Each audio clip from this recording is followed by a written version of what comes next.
Well, that's right, Brian. We reached out to every member of Congress in North and South Carolina to get a reaction to today's impeachment vote. For Democrats, the decision to impeach was not a difficult one.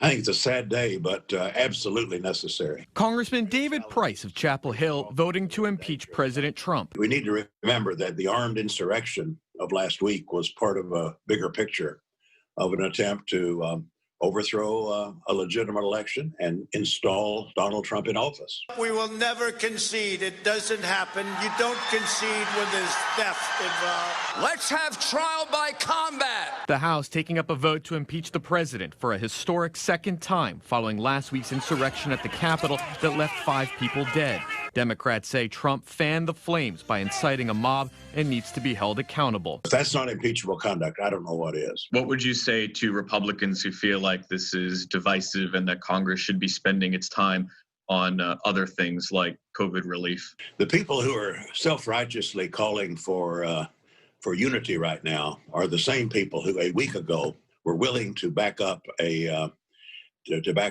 overthrow of a legitimate election in this country. I mean, I still find that hard to imagine. Somebody tell me where he incited a riot. Republican Congressman Ralph Norman of Rock Hill opposes impeachment. We asked if lawmakers should stand by and do nothing after what happened. What Congress ought to be doing is fortifying this Capitol from the criminals. They weren't Trump supporters, they weren't Biden supporters, they weren't independent supporters, they were criminals that did what they did. Of course, many were Trump supporters, fueled by anger after months of falsely being told the election was stolen. We're still getting statements from lawmakers and working to put them up on our website. Coming up all new at 6, we'll have more reaction from other local lawmakers. Live in the newsroom, Matt Grant, Fox 46.